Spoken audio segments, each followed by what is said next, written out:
여러분 요즘 이렇게 살기가 좀 형편이 좋으십니까? 즐거우세요? 좀 빡빡하십니까? 여러분 제가 하나 선택의 기회를 드리겠습니다.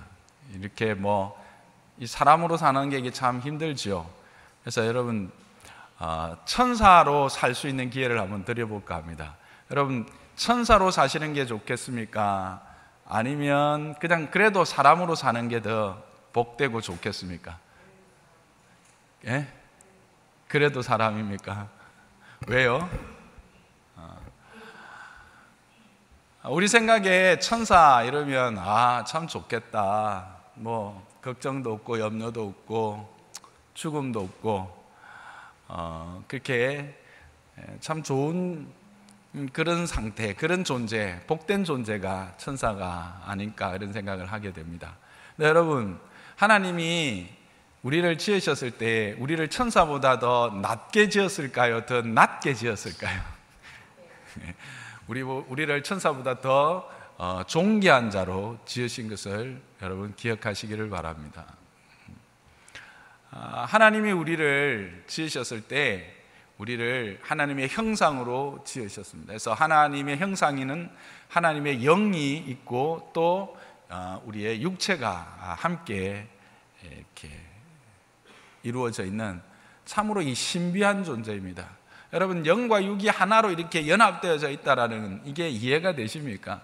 우리가 삼위 하나님, 성부, 성자, 성령이 하나다라는 게 이해 잘 안 되듯이 실제로 우리가 이 영과 육이 하나다 이게 잘 이해가 안 됩니다. 그런데 우리는 그런 존재로 지음을 받았습니다. 그런데 이런 그 특별한 존재로 지음을 받았는데 그 특별한 존재에게 하나님께서 복을 주십니다. 이 천사들이나 다른 어떤 존재들에게도 말씀하시지 않는 복을 창세기 1장 28절에서 29절에 우리에게 말씀하십니다. 함께 읽어볼까요? 시작. 하나님이 그들에게 복을 주시며 하나님이 그들에게 이르시되 생육하고 번성하여 땅에 충만하라. 땅을 정복하라. 바다의 물고기와 하늘의 새와 땅에 움직이는 모든 생물을 다스리라 하시니라. 여기까지 먼저 보죠. 인간을 향한 하나님의 축복은 한마디로 생육하고 번성하여 땅에 충만한 것입니다. 그래서 땅의 주인이 되는 것입니다. 땅을 다스리는 자가 되는 것입니다. 그래서 이 땅의 진정한 주인은 누군가? 사람입니다. 하나님이 이 땅을 다스릴 자로, 이 땅을 지배할 자로 우리를 보내어 주신 것입니다. 그래서 우리는 생육하고 번성하는 그런 복을 받았습니다. 우리가 보통 하나님이 우리를 축복했다 할 때 28절만 보죠. 그런데 하나님의 복이 28절에서 끝나지 않는다라는 사실입니다. 29절이 있어요.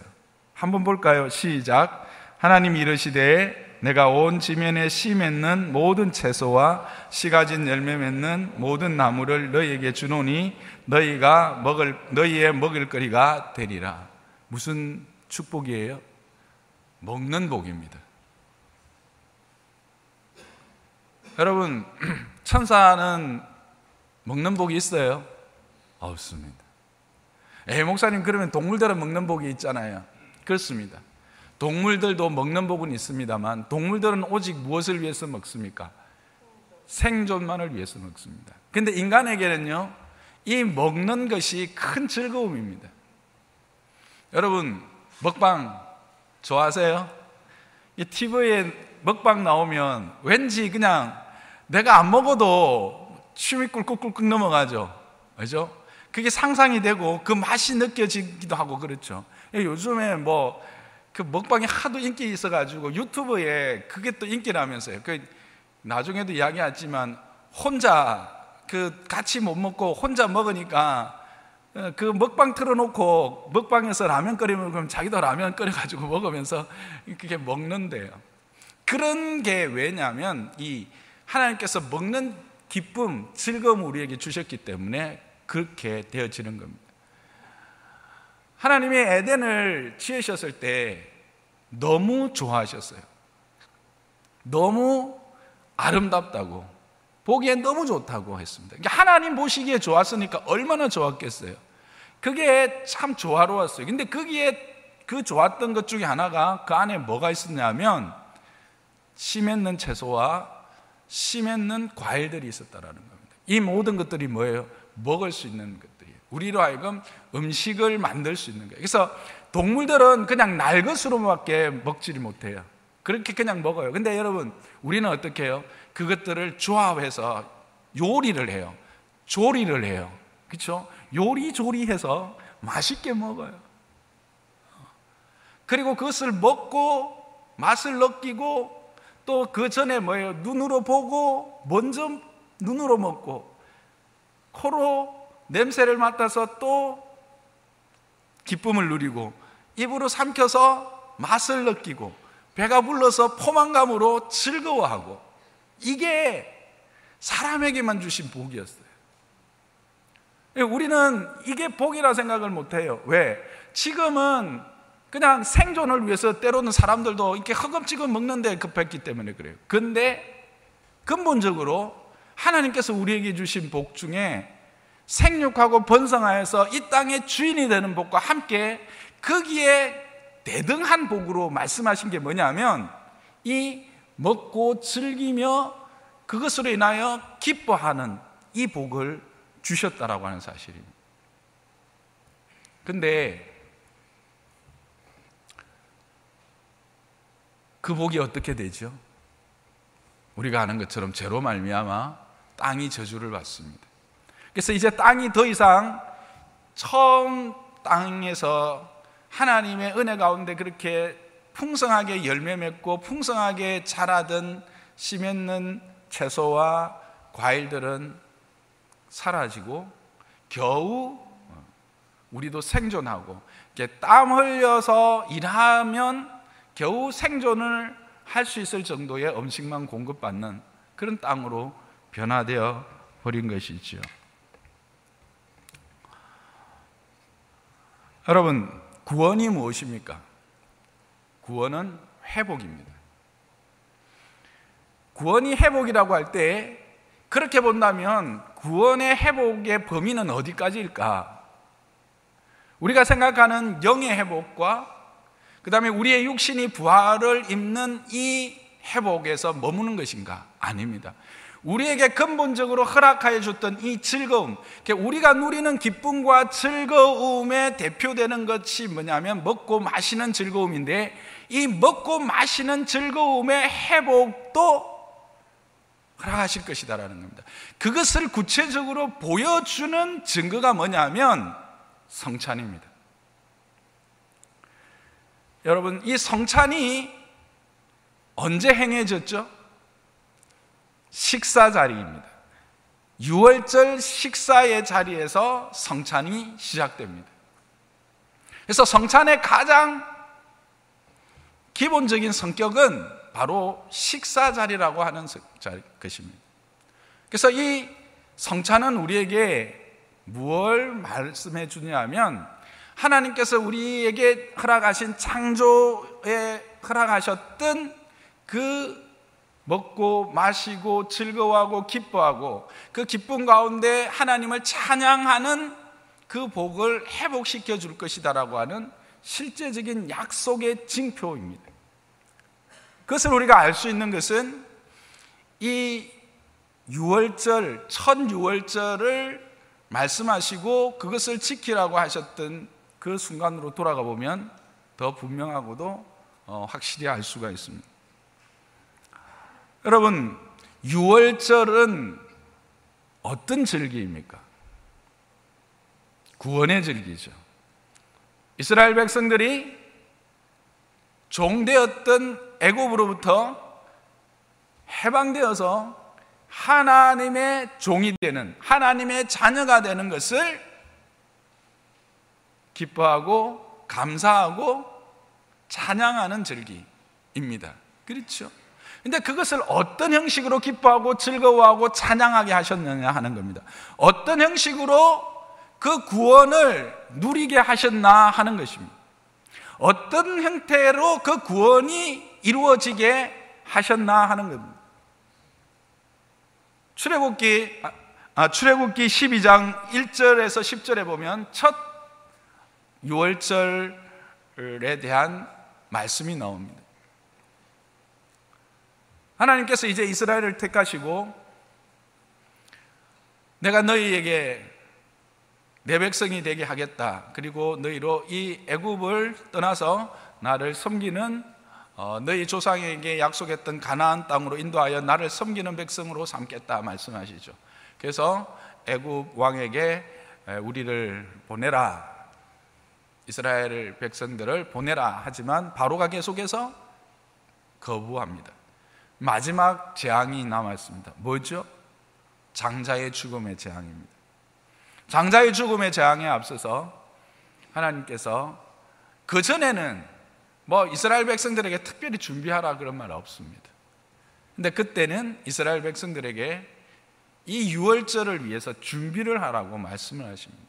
그것은 이스라엘 달력으로 10일째 되는 날 가족의 수에 따라서 양이나 염소, 일령된 숫 양이나 숫 염소를 잡으라고 합니다. 근데 한 가족이 보고 먹을 만한 이제 어린 양을 잡는데 가족이 많으면 2마리를 잡고 가족이 작으면 어떻게 해요?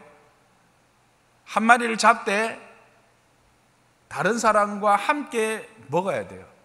그것을 잡아서 고기를 준비해서 먹는데 14일 날까지 이렇게 숙성을 시키게 합니다. 14일까지 고기를 숙성을 시키고 14일째 되는 날 저녁에 구워서 먹어야 돼.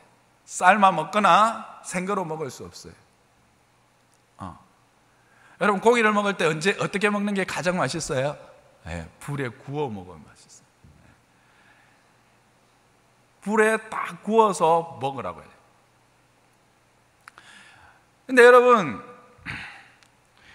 지금 이들의 신분이 어떤 신분입니까? 종입니다. 여러분 종으로 노예로 사는 사람들이 양을 한 마리 잡아서 그렇게 고기를 하루를 넘기면 안 되거든요. 그날 어쨌든지 다 먹어야 돼요. 만일 남기면 불을 태워 없애버려야 되기 때문에 다 먹어야 됐어.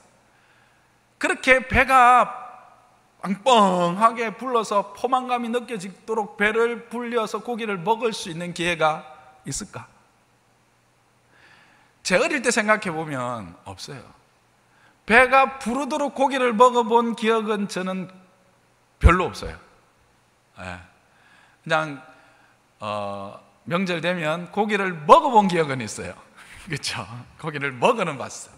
근데 요즘처럼 고기를 막 먹어갖고 고기만으로 배불린 기억은 어릴 때는 아주 어릴 때 있었던 것 같기도 해요. 어릴 때는 어쨌든 거의 없어. 그렇게 본다면 나는 자유인이었어요. 그죠? 그때. 그리고 20세기였어. 그래도 모든 것들이 좀 풍성한 때야. 그런데 기원전 17세기, 18세기야. 그 시대에 양을 잡아서 배부르게 먹는다는 걸 뭘 의미할까? 잔치라는 거예요. 유월절은 그래서 잔치예요. 잔치. 유월절 식사는 그냥 식사가 아니에요. 잔치와 같은 것이에요. 그래서 그 백성들로 하여금 하나님께서 구원하실 것에 대한 기대, 지금 그 상태는 구원을 받은 상태예요? 아니면 구원을 약속만 받은 상태예요? 약속받은 상태죠.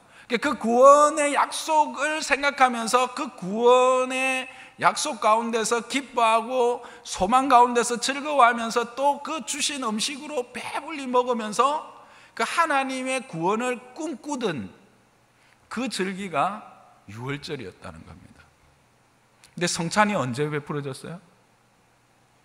유월절에 베풀어진 거예요. 우리가 다 아는 것처럼 이 유월절은 바로 그들이 꿈꾸었던 그 온전한 구원, 메시아가 오셔서 그들을 구원하셔서 온전한 하나님의 나라의 백성으로 삶으실 것을 미리 보여주는 예표였어요. 그렇죠? 그 예표가 그리스도에 의해서 집행되어진 예식이 바로 성찬이다라는 말입니다. 그렇다면 성찬도 역시 뭐다? 잔치다라고 하는 겁니다. 그래서 성찬이 잔치라고 하는 것을 더욱더 분명히 해주는 것은 성찬에 사용하는 음료 때문입니다. 물론 떡도 동일합니다. 이게 여러분 우리가 지난번에 소제 했었죠. 속제제, 소제, 속건제 뭐 이렇게 할 때, 번제할 때 그때 이렇게 곡식을 어떻게 했어요? 생 거를 그냥 하고 그거를 그냥 구워서만 이렇게 먹었지 그거를 가루내거나 이렇게 하지는 않았어요. 처음에 소제로는. 그러니까 보통 제사는 그렇게 했는데 여기서는 구체적으로 그것을 잔치를 위해서 조리를 하고 요리를 한 걸 이야기를 해요. 떡이라는 게. 그 다음에 사용되진 음료수가 뭐예요? 포도주예요. 그 당시에 대부분의 사람들이 일반적인 음료수는 뭘까요? 우리가 먹는 물입니다. 물. 근데 포도주가 음료수로 쓰이는 자리가 있었어요. 어딜까요? 혼인잔치. 그래서 성찬은 바로 그것을 이야기를 하고 있어요. 성찬은 바로 뭐냐면 하나님의 구원에 대하여 기뻐하고 찬양하고 즐거워하면서 그 잔치에 참여하는 거예요. 그래서 이것은 무엇을 예표하느냐 하면 이 창조 때에 하나님께서 허락하셨던 이 풍성하고 부유하고 복된 그 자리로의 회복에 대한 분명한 예표예요. 그냥 우리가 이렇게 그냥 조그만 빵 하나 먹고 조그만 그냥 포도주 한 잔 마시니까 그렇게 되지만 성찬의 가장 기본적인 형식은 식사라고 하는 사실입니다. 근데 그 식사가 보통의 식사가 아니라 잔치의 식사라는 겁니다. 그것도 풍성한, 정말 배부른, 정말 맛있고 정말 배부른 상태, 그것을 예표해 주는, 그것을 확인하고 그것을 최종적으로 주님께서 보여주신 그것이 성찬이라고 하는 사실입니다. 그래서 성찬은 우리를 이와 같은 하나님이 공급하신 그 풍성하신 부요하신 은혜의 자리, 그것이 단지 영적인 은혜가 아니라 이 땅에 살면서도 하나님의 공급하심을 기대하고 또 그것을 확인하고 그것을 소유하는 그런 자리라는 겁니다. 이스라엘이 이 6월절 이후에 광야로 나갑니다. 어떤 일이 일어납니까? 만나가 내립니다. 메추라기가, 바위가 터져서 물이 나옵니다. 어떤 상태에서? 불가능한 상태에서, 아무것도 기대할 수 없는 자리에서 하나님의 역사로 먹이시고 입히시고 마시게 하시는 역사를 보여줍니다. 결국 이것은 무엇을 의미합니까? 너희는 무엇을 먹을까 무엇을 입을까 염려하지 말라. 공중 나는 새를 보고 들에 핀 백합화를 봐라. 누가 먹이고 누가 입히느냐 라고 말씀하시면서 무엇을 먹을까 무엇을 입을까 염려하지 말라고 하셨던 그 산상수훈의 말씀이 실질적으로 너희 삶 가운데 그렇게 역사할 것이다.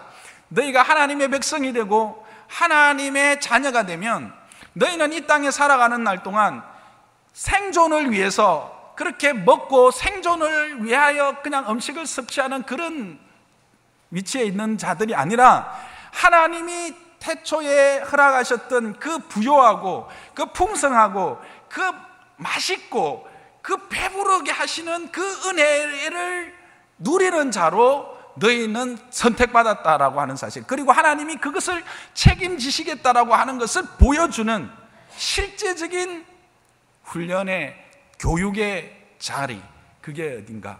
성찬이라는 거예요. 그래서 여러분 기억하십시오. 성찬을 참여할 때 하나님이 내 삶의 이제 주인이시지. 그래, 이제 나는 그저 먹고 마셔서 내 생존을 먹고 마시는 것으로 내 생존에 연연하는 그런 인생이 아니라 하나님의 그 부요하심과 풍성하심을, 그 은혜를 따라 나의 삶 가운데 채워주시고 나로 하여금 그렇게 복되게 하실 그 하나님이 내 하나님인 것을 나로 하여금 알게 하시는, 내가 그런 존재지, 라고 하는 것을 확인하는 시간 되시기를 주님의 이름 축복합니다. 그게 성찬의 복이에요. 그래서 진정 성찬의 이런 의미를 아는 자는 때로는 세상을 살아가면서 이번 달은 또 어떻게 살지? 이번 달에 이 문제는 또 어떻게 해결하지? 그런 염려와 그런 걱정들을 가지고 있다가도 이 성찬을 통해서 분명히 말씀하시는 거예요. 염려하지 말라. 무엇을 먹을까? 무엇을 입을까? 드레핀 백합화 봐라. 공중 나는 새 봐라. 그런 음성을 듣는 여러분 되기를 주님의 이름 축복합니다. 그것을 말씀하시는 거예요. 그걸 위해서 이 성찬을 유월절 식사로 시작하신 거예요.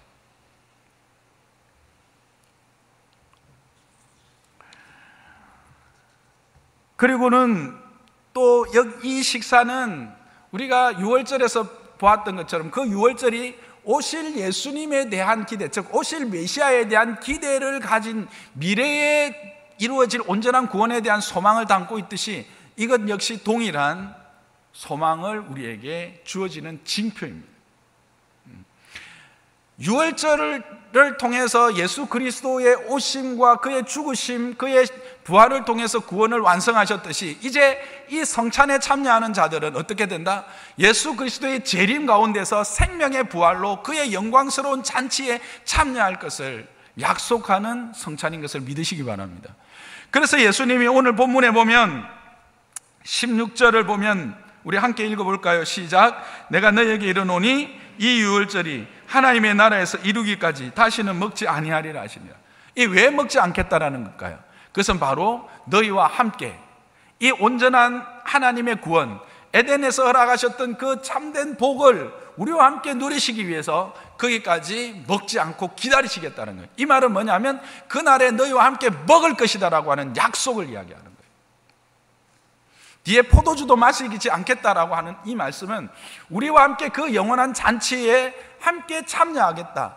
그 잔치에까지 내가 열심으로 구원을 이루어 가겠다.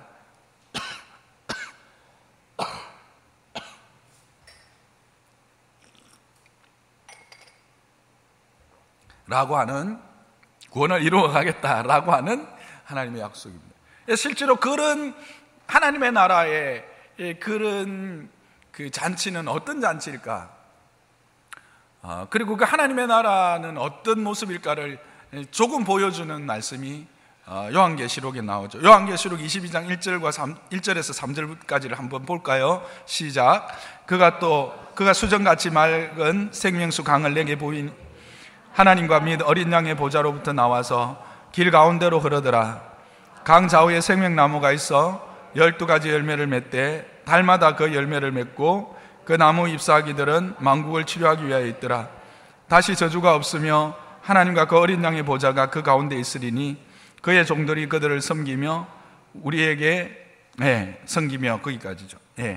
그래서 우리에게 이 잔치에 대한 소망을 갖게 하는데 그 잔치를 벌려질 그 나라는 어떤 나라냐면 수정과 같은 그 강이 그 보좌로부터 흘러나와서 이 하나님의 나라를 가로질러 흐르고 그 생명의 강가에 생명나무들이 자라게 됩니다. 근데 이 생명나무들의 특징이 참 재미있어요. 나무는 하나인데 열매는 몇 가지? 12가지. 그것도 한 달에 한 번씩 그 12가지 열매가 맺혔다가 다시 새 열매로 한 달에 한 번.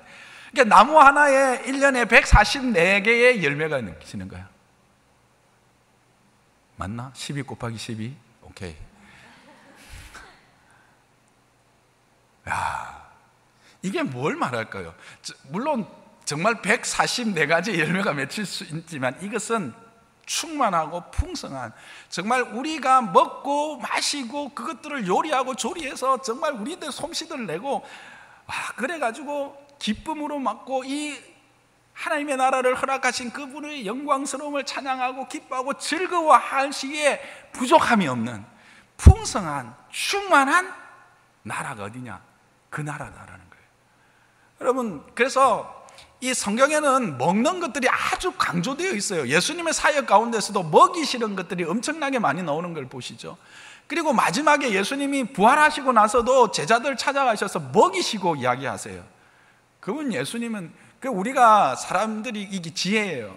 뭐 이렇게 힘든 일 이야기할 때 반드시 먹이시고 말씀하셔야 됩니다. 배고픈 채로 이야기했다가는요, 막 그냥 감정이 상해가지고 싸움이 일어나요. 이게 하나님의 지혜인데요. 어쨌든 하나님이, 이게 인간에게 주신 이 복인데, 이 복이 하나님의 나라에서 더 분명하고 완성되어질 것이다 라고 하는 것을 이야기해 주고 있는 것이 성찬이라는 겁니다. 그래서 성찬을 대할 때 그 나라를 꿈꾸는 여러분 되시기를 주님의 이름 축복합니다. 동시에 이 유월절 식사는 아무나 참여할 수 없었어요. 누구만? 할례를 받은 자들만, 그리고 그 가족들. 네. 그래서 이것은 신앙 공동체를 함께 이루는 식사였어요. 신앙 공동체의 식사입니다. 그래서 우리도 어떻게 해요? 세례받은 자들만 참여하게 하는 거죠. 그 이유는 우리가 고린도전서를 통해서 잠시 살펴보았었어요. 주의 떡이나 잔을 합당치 않게 마셔서 어떻게 해요? 어떤 사람은 몸이 약하여지고 병든 자도 있고 잠자는 자도 생기는 그런 부작용이 나타나게 되었던 거죠. 그래서 믿음으로 받아야 돼요. 그리고 지금은 이게 또 우리 일상생활에서도 적용할 수 있는 게, 이 식사에 절제가 필요한 것을 이야기를 하고 있어요. 이들이 이렇게 된 이유는 뭐예요? 절제가 없었어요. 사람들이 오기 전에 먼저 취하고 먼저 배불러 가지고 그렇게 하다가 이런 일을 당한 거죠. 그래서 유월절 음식에도 그 맛있는 고기를 먹을 때 반드시 뭘 하고 먹었냐면 쓴나물과 같이 먹었어요. 그것은 바로 절제를 이야기하고 있는 거죠. 그렇다면 우리의 식사가 참으로 주님이 주신 식사를 기쁨으로 받고 절제하면서 섭취하면 어떻게 될까요? 그게 정말 우리의 몸을 건강하게 하고 강건하게 한다라고 하는 사실입니다. 우리의 병도 고치는 줄 믿으시기 바랍니다. 그게 우리에게 주시는 또한 메시지입니다. 그런데 더 나아가서 한 가지 우리가 반드시 기억해야 될 식사는, 이 식사가 개인의 식사가 아니라고 하는 것입니다. 그렇죠? 가족의 식사예요. 1차적으로는 한 가족에 양 한 마리가 기본이었어요. 그런데 더 나아가면 이것은 가족만이 아니라 공동체의 식사였어요. 왜? 양 한 마리를 가지고 내가 다 못 먹으면 어떻게 해요? 옆에 있는 사람들 불러서 한 마리를 먹을 수 있는 공동체를 만들었어야 돼요. 그날 다 못 먹으면 어떻게 돼? 구원이 패스오버 하는 게 아니라, 구원이 패스오버 하는 게 아니구나. 죽음이 이렇게 넘어가는 것, 유월하는 게 아니라 오는 거예요. 그러니까 유월절의 완성은 문설주에 피를 바르는 것으로 끝나는 게 아니라, 피를 바르고 음식을 그날 다 먹어야 완성되는 거예요. 주어지는 거였어요. 그러니까 이걸 하려면 어떻게 해요? 그날 다 먹으려면 남기면 안 되거든요. 그러니까 우리 가족 안 되겠다 싶으면 다른 가족이라도 불러서 이렇게 하는 거예요. 근데 그 가족은 어떤 가족일까? 당연히 앞에도 이야기했듯이 양을 이렇게 준비한다는 게 쉬운 게 아니라는 거예요. 양을 준비하기 어려운 가족들을 청하는 것이죠. 그리고 어려운 가족들이 있을 때 당연히 그것을 나누어서라도 이렇게 먹어야 되는 거예요. 그래서 성찬은 형제의 교제와 나눔의 자리, 그것을 또 결단하는 자리입니다.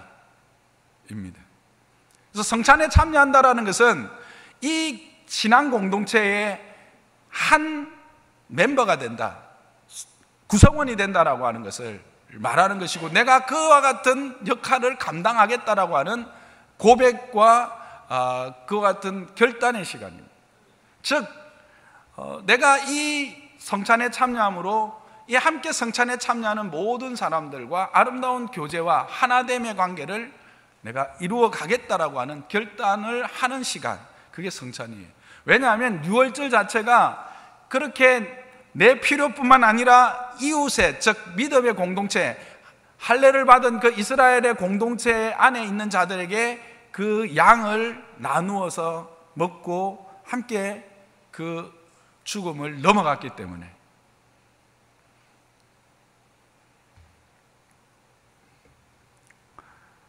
그래서 이 성찬에 참여한다라는 것은 내가 이제 나 혼자가 아니라 나는 이 떡에 함께 참여하는 이 공동체의 한 사람으로서 내가 해야 될 책임과 역할을 감당하겠습니다라고 하는 고백이 함께 주어지는, 그리고 그것이 확인되어지는 그런 것입니다. 그래서 이 옆에 한번 보세요. 뒤로도 한번 쭉 보시고, 모르는 얼굴들도 있습니까? 여러분들이 책임져야 될 또 다른 누구입니다. 우리가 같이 성찬에 참여한다는 것은 내 앞에, 뒤에, 옆에 있는 이 사람들에 대하여 내가 책임을 지겠다라고 하는 그 영적 책임뿐만 아니라 이 땅을 함께 살아갈 때 책임을 지겠다라고 하는 고백, 그리고 그것을 하나님 앞에 올려드리는 시간, 그게 바로 성찬이라는 것을 잊지 마시기 바랍니다. 그래서 여러분, 이것을 역으로 말하면, 여러분 먹고 싶고 한데 돈이 없으세요? 그러면 옆에 계시는 분한테 가서 이야기할 수 있어야 한다는 겁니다. 뻔뻔하지만 난 배가 너무 고픈데 오늘 밀면을 먹고 싶어요. 밀면 좀 사주세요. 이야기할 수 있어야 된다는 거예요. 그리고 기꺼이 내한테 밀면을 사줄 돈이 있으면 그래, 가서 밀면 하나 먹자. 꽃배기를 먹을래? 닌 꽃배기 먹으라, 난 보통 먹을게. 이 정도는 또 할 수 있는 그런 관계가 되어야 되는 게 뭐다? 교회고 이 성찬 공동체라는 겁니다. 그걸 지금 이야기해 주고 있는 거예요. 그래서 6월절 이 그리스도의 공동체의 이 성찬은 그런 의미가 있었던 거예요. 그래서 그 당시 초기의 기독교를 생각해 보십시오. 예수 그리스도를 믿는다라는 것은 나는 예수님 때문에 죽어도 좋다라고 하는 사람들의 공동체입니다. 그래서 성찬에 함께 참여한다라는 것은 이제 이 성찬에 참여한 너와 나는 남이 아니에요. 하나의 권속이, 그것을 확인하고 고백하는 자리가 바로 성찬이라고 하는 사실입니다. 그래서 우리를 통해서, 이 공동체를 통해서 하나님은 이 땅을 살아가는 날 동안 이 힘들고 어렵고 이 정말 거친 땅을 살아갈 수 있을 때 힘이 되어지고 또 용기를 주고 그런 사람들로 세우기 위해서 이렇게 불러주신 거예요. 그냥 목사 설교 들으라고 이렇게 왔다가 목사 설교 듣고 그냥 은혜 받고 흩어져서 그냥 집에서 그냥 또 개인으로 사는 그게 아니, 여러분이 여기 오셔서 이 예배에 참여하시고 말씀에 참여하시고 성찬에 함께 참여한다는 것은 우리는 그리스도 안에서 하나이고 이 땅을 살아가는 날 동안 그런 책임을 서로 지겠다라고 하는 약속을 하는, 그리고 그 약속한 자들이라는 것을 기억하시기 바랍니다. 우리 안에 이 공동체성이 얼마나 많이 훼손되어지고 약해되는지 몰라요. 그러나 여러분, 근본은 그렇습니다. 저는 장로산나 교회가 부족하지만 이런 공동체적 특성들이 회복되어지고 점점 더 굳게 세워지는 그런 교회 되기를 주님 이름 축복합니다. 그래서 이것은 단지 교회뿐만 아니라 가정에서도 동일하게 누릴 수 있는 복이에요. 여러분, 우리 식사기도 하지요. 식사기도의 출발이 뭘까요? 바로 성찬이에요. 애찬기도예요. 애찬기도. 그래서 우리에게 주신 이 음식이 하나님께로부터 온 것이고, 그래서 하나님께서 우리의 삶을 책임지신다라고 하는 것에 대하여 감사하고 찬양하면서 기도하는 게 식사기도잖아요. 근데 요즘 어때요? 바쁘다고 해서 일주일에 가도 가족끼리 함께 모여서 식사하는 시간이 한 번도 없는 가정들이 있지요. 그리고 부모님들도 쉽게 그러니까 바쁘니까 그냥 네 혼자 먹고 가거라, 나는 오늘 바쁘니까 나 혼자 먹고 갈래, 할 수만 있으면 함께 모여 식사하는 시간을 가지시기를 주님의 이름으로 권면합니다. 최소한 하루에 한 끼만이라도. 그게 참으로 소중합니다. 믿음 안에서 아름다운 영적 교제와 하나님의 은혜에 확인하는 거예요. 우리가 단지 혈연에 모인 가족일 뿐만 아니라 은혜 안에서 한 소망을 가지고 한 나라를 보며 함께 달려가고 있다고 하는 이 공동체 의식은 우리를 이 땅을 살아가게 하는 힘의 권원이 되게 하고, 우리로 하여금 힘있게 이 땅을 살아갈 수 있는 은혜를 누리는 자리가 되어지는 겁니다. 그래서 옛날에 우리 어른들은 물론 이제 그때는 좀 성격은 달랐지만 식사 때면 어떻게 돼요? 어쨌든지 불러요. 막 놀고 있어도 안 오려고 해도 막 혼내면서까지 밥 먹고 해야지. 물론 이제 먹을 게 없으니까 조금이라도 먹고 놀아라 하는 그런 의미도 있었지만 어쨌든 한 자리에 모아서 함께 먹고 함께 나누는 것들을 했어요. 근데 어느 날부터 우리가 이제 혼밥이라고 하는 것들도 막 생기고 이렇게 되어지는데, 이거는 기독교적 세계관이 아닙니다. 그 황교익 칼럼니스트, 막 칼럼니스트인데 이분이 이제 혼밥 문화는 관계의 자폐증과 같은 현상이다 막 이렇게 이야기해가지고 혼이 났대요, 막 사람들한테. 근데 정말 기독교적인 세계관입니다. 혼밥은 기독교적인 세계관으로 볼 때 정말 관계의 자폐와 같은 그런 현상입니다. 혼자 식사하지 마시고요, 함께 식사하세요. 함께 식사하세요. 그리고 그것이 믿음 안에 있는 형제와의 교제로 이어지기를 주님의 이름 부탁합니다. 그래서 여러분 마치고 밑에 뭐 별로 먹을 거 없고 그냥 그래도 제법 그게 준비를 제법 하는 거거든요. 김밥하고 막 이렇게 제법 그래도 애를 쓰는 거 아닙니까? 그렇죠?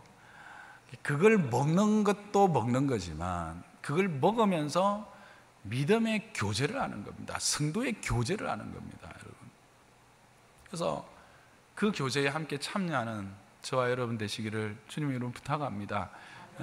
그게 복된 거예요. 그래서 우리의 가정에서 이번 주 가정예배 순서지에 이 구체적인 적용들에 대해서 좀 질문해 놨어요.